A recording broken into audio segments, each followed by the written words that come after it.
Welcome to Creating Layers in Maps 101 for Google Earth.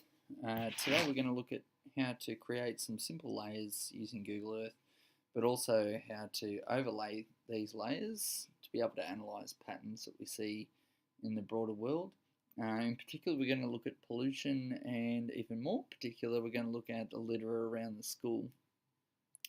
So what I'm going to do is demonstrate how to make these layers, how to create a KML file for you, and you'll combine this with some data collection out in the field with good old trusty pen and paper, locating things with a map of the school, and then you'll come back and put that data into Google Earth to create your own map and see what we see. So the purpose of this is to firstly see whether litter around the school has any sort of pattern. In particular, is it related to where bins are located in the school? So can we figure out where the highest areas for litter are and where are they in relation to bins compared to other areas that are clean? And hopefully we might be able to come up with some solutions out of this as to managing the issue of litter in the future. So, as simple sort of Google Earth sort of intro, open up Google Earth. That'll be a good start.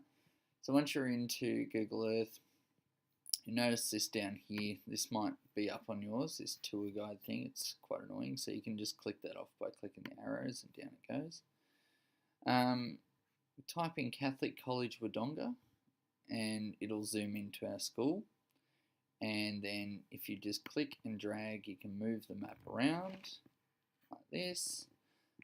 You can zoom in and out by scrolling with your fingers on the trackpad. So scrolling up zooms out, scrolling down zooms into where you need to go.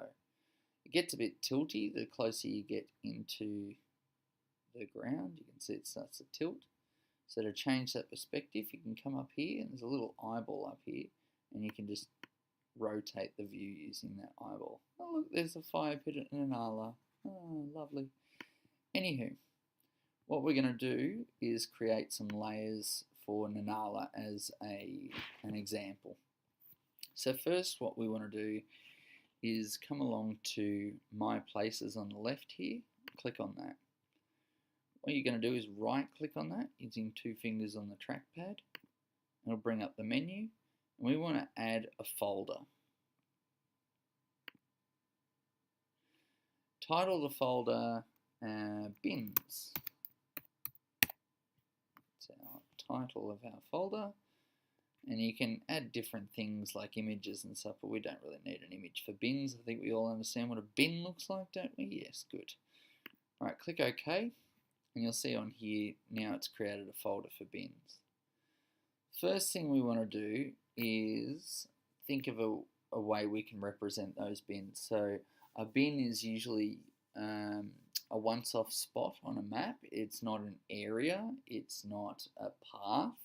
So usually when we're thinking of a bin or a location of an item, we come up here, you've got place mark, polygon, which is like an area of somewhere, a path, an image, or a tour.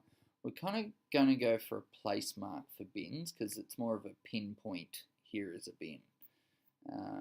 So come on back down to here and click on the bins folder. Right click, go add place mark, and up will come a little pin. So what I'm going to do is I'm going to create a pin where I find bins around the school of Nanala, where I find them around Nanala. So there's one here. So I'll just move it there and click OK. I'm happy with that. I'm going to create a few more. So I go over to bins here and highlight my bins folder. Right click, add place mark. Oh, bin number 2. How exciting. Pop you there. Now you can see here it's got name untitled place mark. And that's a little bit annoying. We know that they're bins. We don't really need a title of bin on every single bin because that would be annoying to look at. So I'm just going to get rid of the title completely and click OK, so it's just the pin. All right. I'm just going to try a different method. So I'm going to click on Add Place Marker up here rather than going through the folder section. And I'll move my new bin. There's one right about there. And I'll get rid of the title. You can do the titles later on, but that's all right. Alright, so that's an easier way. Instead of going through folder, right-clicking all the time, you can just come up here to the pin and create a new pin each time. So I'm just going to keep doing this, placing all the bins I can think of, or not that I can think of, that I've researched and found, because that's what you will be doing. Sadly, I've been in Inala for 5 years, so I know exactly where all the bins are located usually. Okay, so I'm just going to keep plonking these bins down where they are. Boom. Keep getting rid of the titles. And I'll put one more in there just for good measure. So notice I can still slide after I've placed my place mark. It's not set in stone. I can still grab the map, scroll it around. There's another bin just here. Okay, and I'll just click on this place mark here. So now that I'm sort of happy with that, there's other bins around, I get that, but just for this scenario, we'll just do this amount. I've got my bins, I'm happy with those. I'm not happy with these titles here, so I'm going to click on that. I'm going to right click, rename, and just delete the title. And that'll get rid of it. Click, right click, rename, delete the title. Click off, and now they're all good. Now, the beauty of putting them in a folder is that now I've created all of these on the one layer, so to speak. So when I click bins off up here, all of them go off together. Click it back on, they all come on. That's our first step. I've located the bins around the area.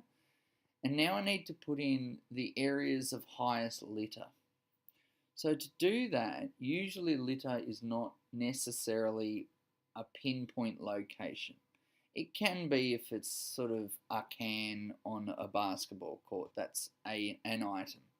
But usually litter is sort of bigger than just one item, and so we might use an area to represent our litter areas. Oh, you've got to be kidding me. Someone's parked behind my blue Starlet over here. How am I supposed to get out? Anyway, that's another story for another time. Alright, so the first thing I'm going to do is go out and research, and that's what you guys will be doing with your pen and paper, researching where litter areas are, and highlighting on your pen and paper maps where they are so you can come back and do this easier. So I've gone out, let's say, and I've gone to various locations, and I've seen where litter's really high and where litter's not much at all. Usually, first before I start delving into that, let's create a new folder. So by creating a new folder, we're creating a new layer, and so this layer is going to be litter. So again, I come down to here to My Places on the side, right click, add folder. I'm going to call this one litter areas. Alright, click OK. I said click OK. There we go. Alright. So you can see down here now, my new folders come up, litter areas. And for this one, I'm going to use polygons. Alright, so I'm not going to use place marks, I'm going to use polygons up here. So I come up here, click once on my polygon, and then I've got this crosshairs up here. Now I know for a fact that this area around the basketball court is constantly got litter around it. It doesn't seem to matter what year level goes through. This area is constantly under threat from litterers. So I know for a fact that every day that I'm on yard duty, I see litter around here. And it's usually fairly large area that litter gets spread. So I'm going to put it round about there, and I'll be happy that it's there. One of the things you can do with these layers is, before I click OK, I'm going to go to Style Color up here.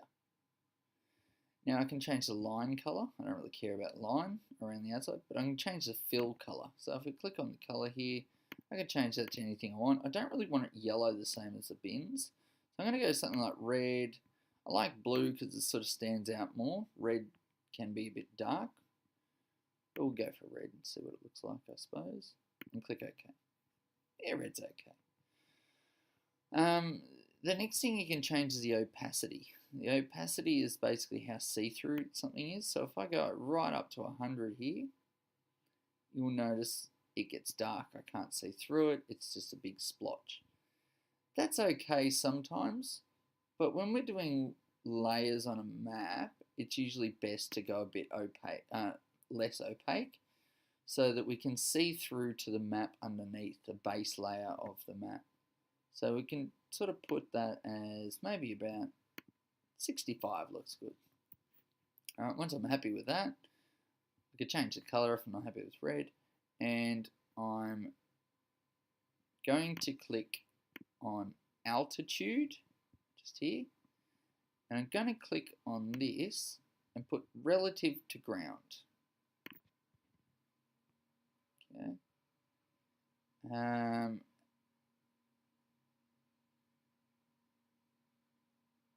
And I'll go, I was going to say we could go relative to ground. Let's go clamp to ground again for now. I'll go through what that means later on. And just click OK. So once you're happy with your splotch, click OK. Cool. There's my first litter area. I'm going to scroll around. My next high-end litter area would definitely be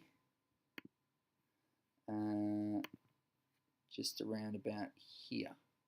So just outside the staff room, near these bushes, there's a table there. And that's another high area for litter. Style color, it should all be fine now because we've just mimicked what we did before. Click OK. Alright, that's our second area. Third area, I would say, just generally doing a bit of surveying here. Boom, boom, boom, boom, boom. Right, click OK. And the fourth one is here. Click OK. Right, once I'm happy, let's say that's it. I'm happy with that. I'm happy with that. Everything's good. I don't have any labels on these red areas, and I don't really want the labels on them, so that's good. I can now zoom out, and you'll notice it sort of tracks no matter how far I zoom out or in. What I did before with the altitude being clamped to the ground or relative to the ground is basically when you zoom in really far and you've got sort of 3D modeling going on, the polygons will sit better if they're relative to ground, but that's alright, we're only looking from above, so it doesn't really matter for this one. So once I've done that, I can actually look at this and see if there's any patterns. So I'm noticing there's always litter here, and it's right in amongst two bins. I can see that this high area here for litter is right on a bin. This high area for litter, pretty much right next to a bin. And this area here, right next to a bin as well. So where I'm finding litter is not necessarily an absence of bins. So I can't put it down to the people that are littering because there's no access to bins. If that was the case, I would find litter out here where there's no bins, but I'm not. The other thing I can't say is that everywhere there's a bin, there'll be litter around it, because I'm noticing that these bins here are pretty clean. So I'm not finding that it's because the bins are there that the litter is there. That's not true either. So now I'm able to ask some questions and delve into it a bit deeper. And maybe this is where I go with surveys and things like that. And I say, let's ask the students, why is it you think litter is in these spots? What kind of groups are sitting there? Is it down to the group as to why there's litter there? And so if that's the case, then how am I going to manage that? Do I attack that by talking to the year level as a whole? Or do I manage this by localizing it and talking to groups individually and saying your area is not good? So we can see some patterns here. And the beauty about putting these layers on is we can click them off and sort of get a nice view of overlaying different features over the top of each other to say here are some problem areas. Okay, so that's a really quick sort of intro into what you guys will be doing on how to create the layers themselves. The next step for you, once you've created your layers of litter and bins, is to turn this into a KML or KMZ file. So to do that, all you need to do is click on your folder, like bins here. I'm going to minimize the arrows. Click on bins, right click, and you'll see down here it's got save place as, and you'll see here KMZ, KML, much of a muchness, go KMZ. I'm going to title this one bins because that's what it is, funnily enough. I'm going to save it to my desktop for now, that's fine. And then I'm going to do the same for litter. Save place as, litter, save. Okay. Now that should be enough. The other thing you can do once you've done that, if you've created your map and you're happy with the layers, you're happy with everything how it looks, and you want to submit this as part of an assignment or something, you can simply come up here to this little icon here. It says, no, it doesn't say anything. It's supposed to say save. So this little pin looking icon, click on that, and you can save this as map of litter, something like that. And it would be awesome if you can save that to your Google Drive. So I'm going to put this into the student resources that you guys have. Where are we? Subjects, geography, student resources, map of litter. And that's it. So once you've got all that saved, I'll show you then what you can do with that. So the beauty about this is you can just save your maps as is, but if you prefer, once you get out of, yeah, that's fine. I don't want to save that because I've already saved it. I'll save it. Once you get out of that, beauty with it is now I can go into Google Drive, sorry.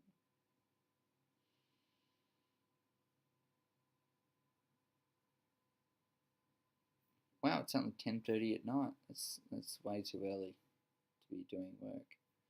I should be waiting till it's 2 in the morning. Okay, once I'm in Google Drive, I'll click on My Drive. I'll whack this in the geography area. Resources. I'm going to create a new map. So I'll go New, More, My Maps. Okay. Now you don't necessarily have to do this. Like I said before, once you do all the layering on Google Earth, you can actually just save the image that you created once you put the layers on there. The beauty about doing it this way is you can sort of have an interactive map, I suppose. And I guess you could do that with Google Earth as well. Alright, so I'm going to find Catholic College again. Not Sale. Whatonga. about that. All right, that's extremely zoomed out. Let's go in a bit and in a bit further. Okay, whoa. Right, so the first one I want to do is I want to get my base map and I want to put a satellite. So base map, satellite image. Ah, pretty colors. Okay, I'm going to scan across to my Nanala site, which is down here. Zoom in a little bit, if it'll let me. It's having a little freak out, that's fine. Alright, I'll just do it the old school way of clicking on a button without moving my fingers. So first thing, I'm going to add a layer. I'm going to import, I'm going to add a layer, sorry. Hello, okay. I'm going to import my file that I just made in Google Earth. So I'm going to select a file from my computer. I'm going to go bins. And wait for it. Wait for it. Wow. Wait for it. Talk about an anticlimax. We've got bins. So that's pretty cool. We've just created a layer in a map and then we can import that layer. The next thing I want to do is import another layer. And I'm going to get that layer called litter. Double click and wait for it to do its thing.